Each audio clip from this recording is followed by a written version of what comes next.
Halo adik-adik talenta muda Indonesia, berjumpa kembali dengan kakak yaitu Kak Setia. Ya, jadi hari ini kita akan mempelajari topik fisika ya, yaitu di materi hambatan listrik. Oke, jadi langsung saja nih kita bahas.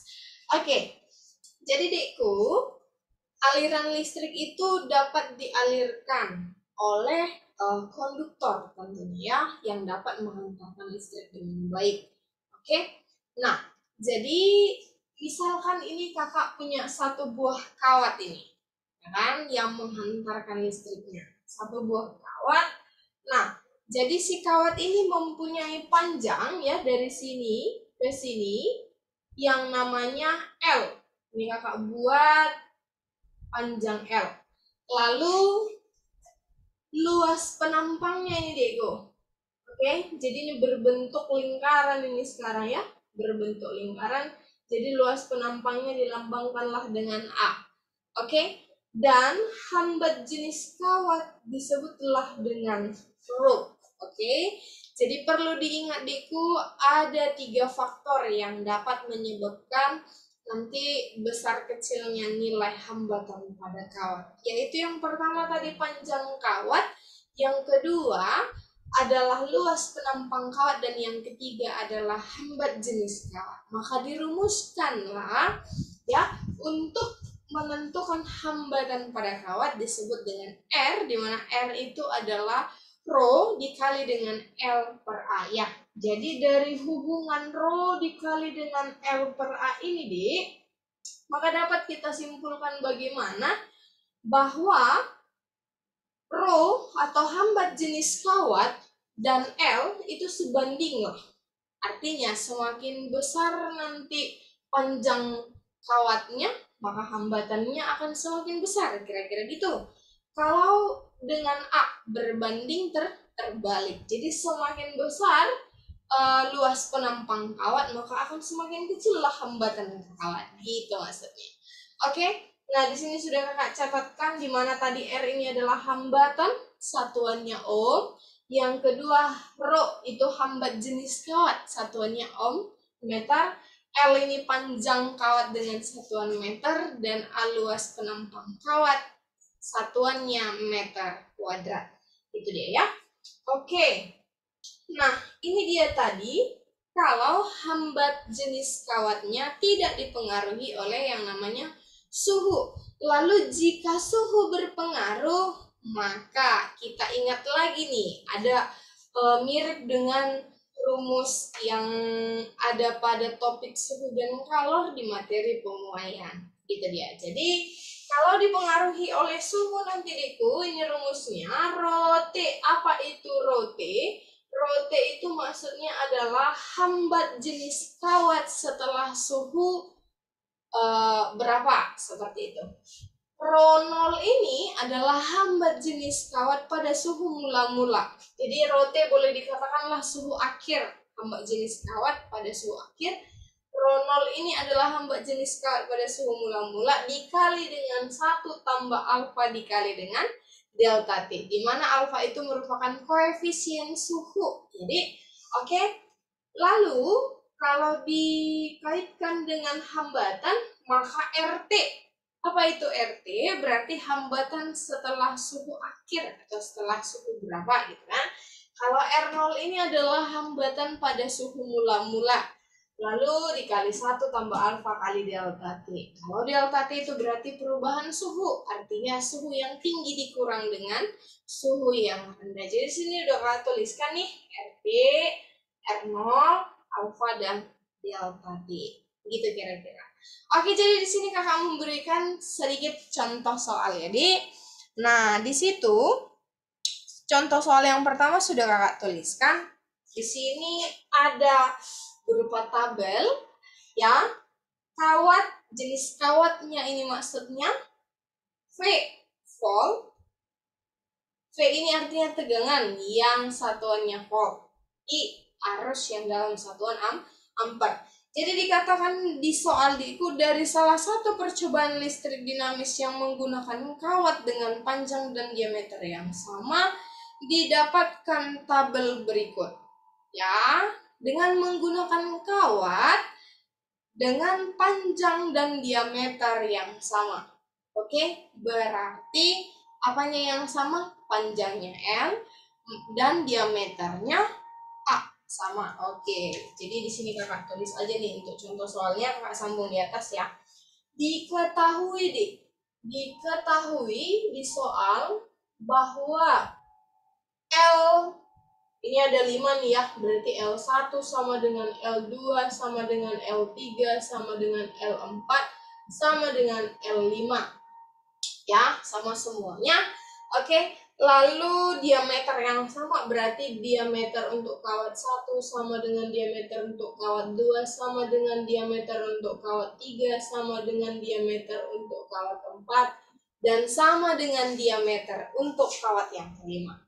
Pertanyaannya Dikku, dikatakan di soal, dari data di atas, hamba jenis kawat yang paling kecil adalah nomor berapa? Yang ditanya adalah hamba jenis yang paling kecil. R yang paling kecil adalah nomor berapa? Itu dia.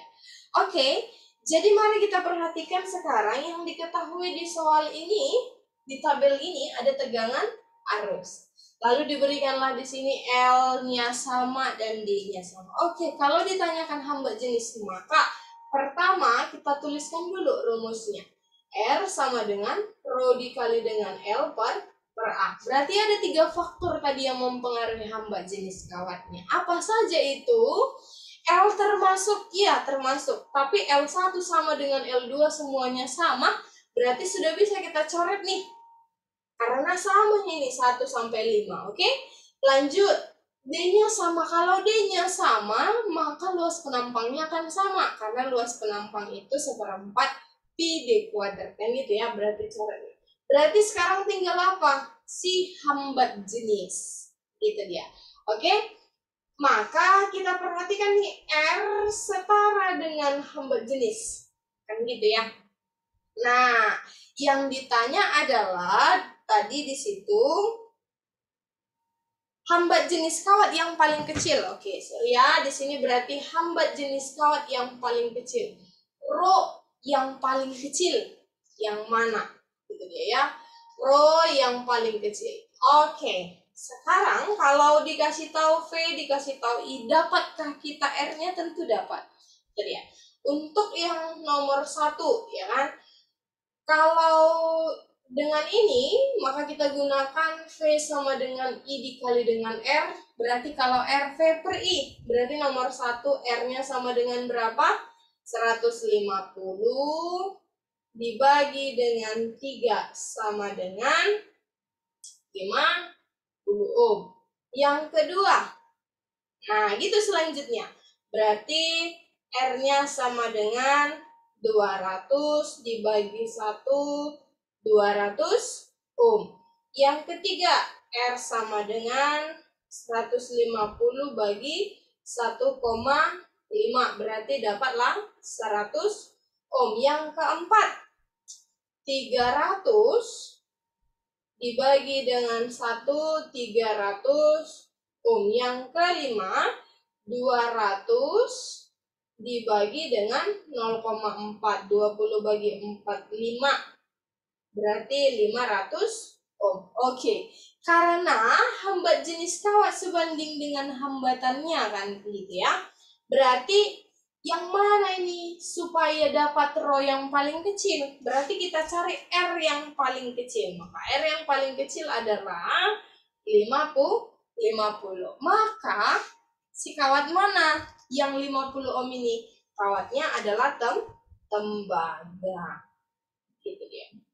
Nah, jawabannya adalah tembaga. Oke. Gitu dia. Oke. Lalu kakak berikan nih contoh soal yang kedua. Kakak bacakan soalnya langsung kakak tuliskan diketahuinya ya. Nomor 2, cosok yang kedua. Dikatakan di soal, seekor ulat yang panjangnya 2,5 cm bergerak dengan gerak aliran elektron pada sebidang batang kawat tembaga berdiameter 2 mm. Tadi panjangnya berarti L-nya adalah 2,5 cm. Ini setara dengan 2,5 kali 10 pangkat min 2 meter. Lanjut, diameternya adalah 2 mm. Katanya tadi, berarti ini setara dengan 2 kali 10 pangkat min 3 meter. Oke, kalau diameternya segini, maka berapalah luas penampangnya? 1/4 pi dikali dengan D kuadrat. Ya, 1/4 pi dikali D-nya tadi adalah segini, dikuadratkan berarti 4 kali 10 pangkat min 6. Berarti ini sama dengan coret-coret nih, pi 10 pangkat min 6 meter kuadrat. Oke, yang membawa arus 8 ampere. I-nya adalah 8 ampere. Jika hambatan jenis kawat 1,6, hambat jenis kawat berarti rho-nya adalah 1,6 kali 10 pangkat min 8 ohm meter. Maka beda potensial antara kepala dan ekor ulat adalah berapa? Yang ditanya adikku, berapalah besar beda potensialnya? Gitu. Nah, sudah ada nih arusnya 8 ampere. Berarti yang harus kita cari dari L, D, A, rho, gitu kan? Apa yang harus kita cari? Berarti kita harus mencari hambatan. Yuk, cari R dulu ya. Rho dikali dengan L per A. Berarti kita masukkan nih.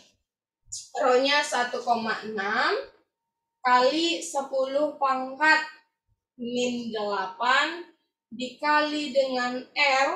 L-nya adalah 2,5. 10 pangkat min 2. Oke, gitu ya. Dibagi dengan A-nya berapa? Pi berarti 3,14 dikali 10 pangkat min 6.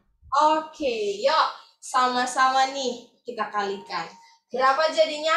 Kakak dapat ini, nilai dari si R-nya adalah 5 kali 10 pangkat min 4 ohm. Maka berapa besar V-nya? Tegangan harus dikali hambatan. Berarti 8 kali 5, 10 pangkat min 4, 40 kali 10 pangkat min 4 atau setara dengan 4 kali 10 pangkat min 3 volt. Gitu ya. Maka inilah dia solusi atau jawaban dari soal ini. Oke, jadi itu dia tadi Deku untuk masalah hambatan listrik, ya, hambatan pada kawat. Kita ingat faktor-faktornya. Nah, jadi dari faktor-faktornya itulah ditemukan rumusnya, gitu dia. Jangan lupa ya, boleh diingat-ingat dan diulang-ulang lagi. Itu saja untuk pertemuan kita kali ini. Terima kasih atas perhatian adik-adik semua dan salam sukses.